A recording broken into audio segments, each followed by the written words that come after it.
Welcome to Search for Signs. My name is Gary Willing. If this information interests you, please press the like and subscribe button and press the bell for notifications. When we see Maitreya on TV, you maybe have already, I don't know. I always say this, in pretty much every one of my videos, but he's doing interviews now on TV around the world and has for a number of years now. Of course, he's doing it kind of hidden away. He's not claiming to be Maitreya, but he's doing it incognito, right? But when we see him on TV, known for who he is, we're going to see for the first time in human history, or at least, modern history, what divine love is. We've had glimpses of it in the past. 2,000 years ago, Jesus manifested for the first time in human history divine love. Thus, he was the Christ at that time. But it was only done for a small group of people. It wasn't done for the whole world to see on television, moment to moment, and with 24-hour news coverage and everything like that, right? And if we were to go 2,600 years ago, we would have been lucky enough to see, Gautama Buddha, who manifested divine wisdom for the first time. Not the last time, but for the first time, right? Same thing with Jesus. It was only for the first time, not for the last time. There'll be others that will all eventually be able to manifest it perfectly, but many millennia from now, right? But at this time, at this stage of the game, right, at this time, we'll be able to see in Maitreya what divine love is. In a world where you would think that it would not even be remotely possible, given all the divisions and all that kind of stuff in the world, right? So when Maitreya advocates peace and suggests peace and how, the way to get there and things like this, the love that's going to emanate from him through the television to you, it's going to be like he's speaking for you. Now, of course, a lot of fundamentalists think that it's some kind of trickery or hypnosis or something like this, but nothing could be further from the truth. Why? Because the same desire for peace, according to Maitreya, is within the hearts of all of us. The same desire and longing for unity and oneness is in your heart, just like it is in his and mine and everybody else in the entire planet. So when he speaks it, it's going to be like he's articulating what you've already been thinking all along. Now, of course, there'll be fundamentalists on all sides that he's not going to stand for. He's not going to be representing what they believe to be the truth, and they'll, of course, bash him. But then you'll be able to see for the first time in your life, in my life, what true love is, because he loves them the exact same way that he loves all of us, right? So it doesn't matter. He knows exactly who they are, and he loves them unconditionally in a way that only the Christ could do. But when he speaks for all of us, he's going to be speaking. It's almost going to be like he's articulating what we've been thinking all and feeling all along. Because most of us, and I'm speaking to the majority of the people out there, most of us have a vague sense of what, let's say, God is.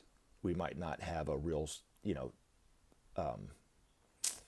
strong desire to tell everybody else what they should believe. They just, hey, I believe God created the universe some kind of way, right? I don't know exactly what it is, but hey, and I think it includes everybody. Most people are kind of inclusive about it, right? Then if you were to look at the environment, right? Most people want and desire an environment that their children and their children's children and their great-grandkids and so forth can live and be happy and be able to breathe the air and so forth, right? Most of us want that. But we don't know how to get there, right? Because we see it being destroyed at such an alarming rate, right? The people that we elected into office and the people that we pay advertising dollars to that spew all this hate and division on television and stuff like this, right?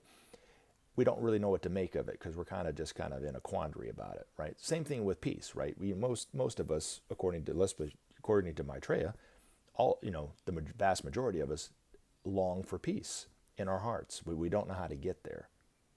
So when people bash Maitreya and they say that he's coming to impose some kind of thing on the world or whatever, he's going to be a nice guy and he's going to turn around and trick everybody like only the Antichrist could do or whatever like that. Nothing could be further from the truth, and only time will tell and prove them wrong. I could sit there and say this till I'm blue in the face and it doesn't mean anything, but you'll see when you see him on TV after a certain amount of time that nothing's ever happened, like with UFOs, right? Everyone always says that the UFOs are going to take us over, right? Well, the only proof that they're not going to take us over is time itself. People have been talking about UFOs for decades, but nothing's happened. Nobody's taken us over. So it could be the same thing when you see Maitreya on TV. All these fundamentalists are going to be, oh, he's the Antichrist. Oh, it's going to be this. Oh, it's so bad, and blah, blah, blah, blah, blah. And of course, Maitreya is going to love him the same that he loves everybody else, right? And he'll be speaking with that love just to them the same way that he's speaking to all of us, right? There won't be any kind of resistance on his end, right? There will be on the other person's end, but not on his end. And you'll be able to see what to do when things, when people don't agree with you, especially violently, right? But time will show most of us that he's here to help us, because nothing will happen to us other than positive changes. Nothing negative is going to happen. But because we all have that desire, because we all have that longing for unity, that longing for peace, when he speaks, he is going to be speaking and articulating it in a way and so simply that it will be as if he's speaking for you and me and everybody that longs for peace. And it will make sense. It'll be like, yes, that's what I've been thinking all along, right? And because he's not coming up with anything new. That same longing for peace is within your heart, my heart, and everybody's heart. So it's all there. It just needs to be ignited, right? And that's what he's here to do, right? Nothing's going to be imposed on anybody. The time that I sat down with Maitreya and he and I were talking for a good hour, he suggested that I start painting. He never imposed anything on me. He said, you should try painting. And I can paint as much or as little as I want. And the times that I paint, it gives me great joy to do it.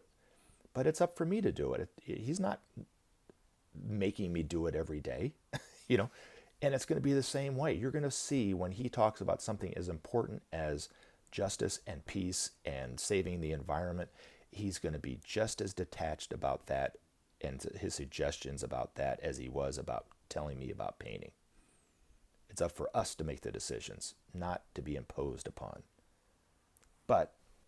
And as always, take action.